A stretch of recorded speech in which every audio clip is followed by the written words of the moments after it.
running video, and there's a special convention price. They're only $20 each.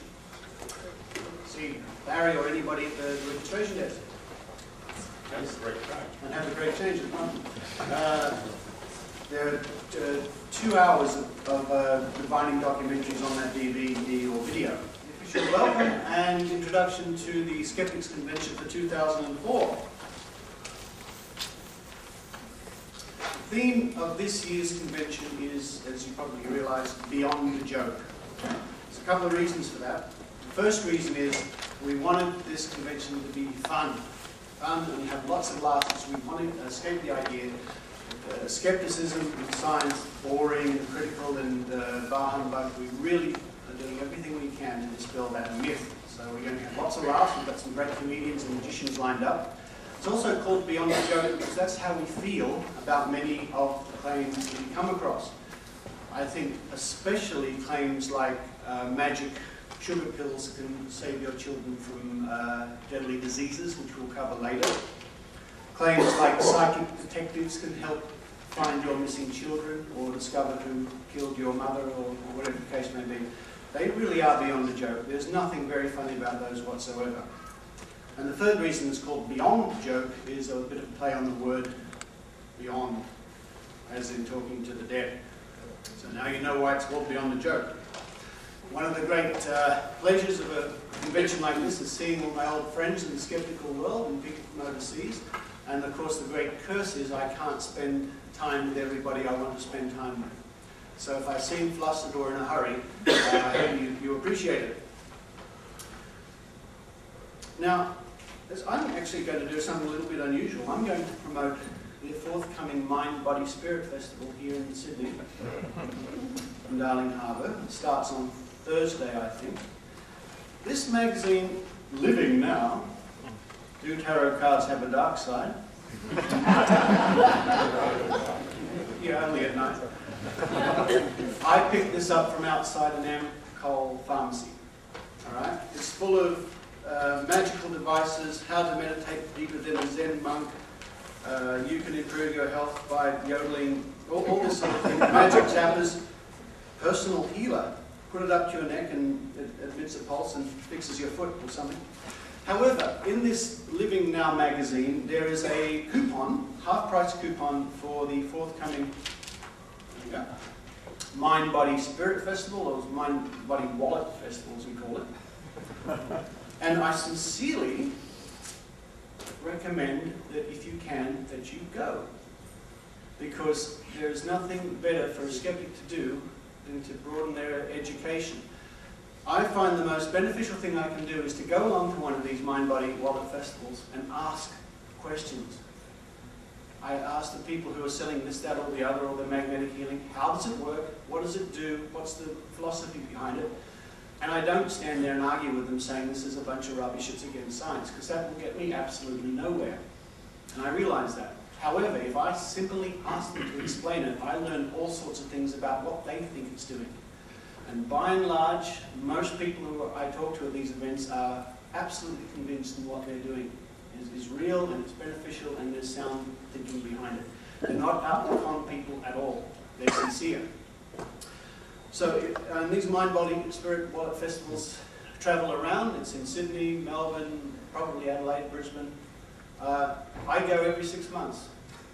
And people think I'm crazy to go to the other side, so to speak, but I learned more from doing that than just about anything else I do. I sincerely recommend it. All right, a couple of quick housekeeping matters for lunch and drinks and things like that. The quickest thing to do is simply, well, for drinks, is to go out to the street again, turn left and left again to George Street. It's only about a 3-minute walk and there's lots of convenience stores and things like that. For lunch, you go out the door, turn right, walk down the street and right again, you'll end up in Chinatown with more restaurants than you can poke a chopstick at. Okay. One last thing, we're happy for people to record or video presentations unless we ask you not to.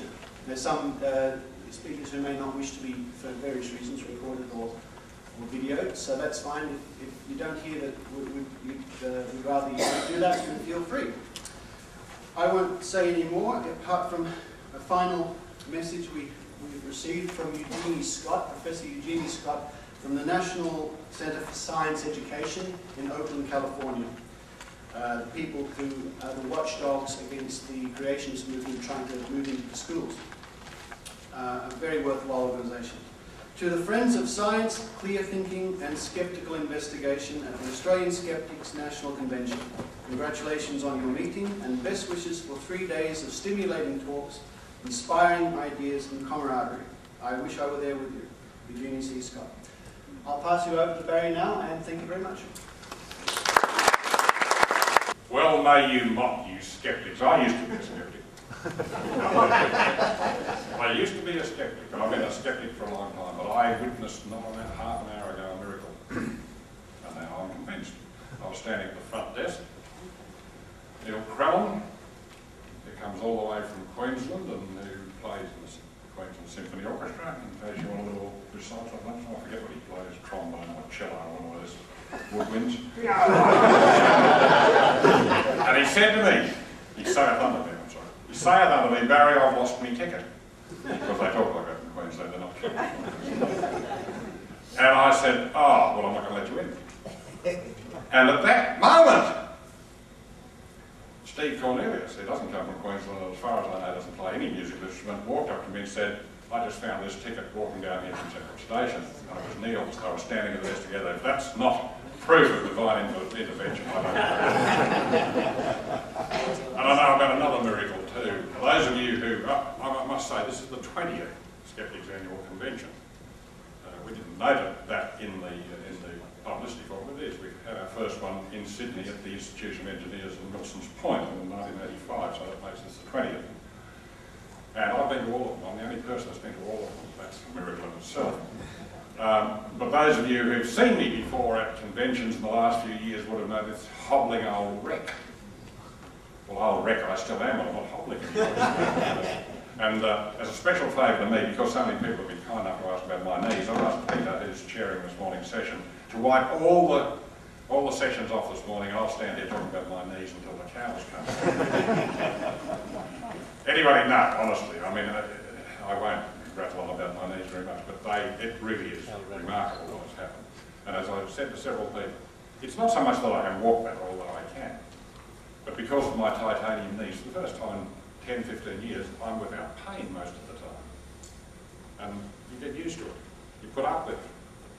And because you're a coward like I am, and you won't have an operation because you think they might slip, you might die, something might happen.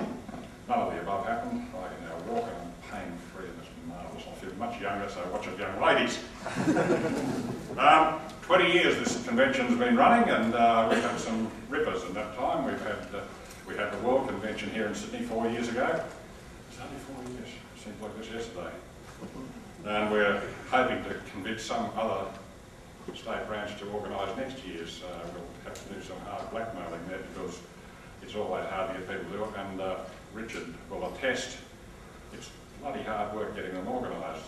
Richard's work is fundamental of getting this one together, as have other people, and we're very delighted to see what a good write-up we've got.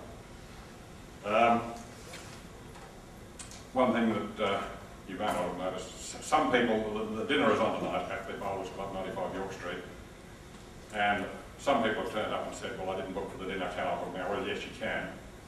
And if you haven't already booked for the dinner, and you give me $40, I'll give you a little bit of round, sticky piece of paper, which is the most expensive piece of paper you ever want, a little red dot. So if you've got a red dot in your ticket, you're entitled to come to the dinner, you pay for it. If you haven't got a red dot in your ticket, you don't have to cross my palm with plastic. I'm delighted to see so many old friends here, as Richard is, and I'm delighted to see some lots of new faces that I've never seen before. As I say, I'm the only person who's been to every one of these conventions, and I enjoy them immensely, even though they are hard work. And I'm delighted to welcome you here, and I hope that I'll still be up here rabbiting on the 40th, although I'll be somewhat more doddery by then. Thanks for coming. See you later.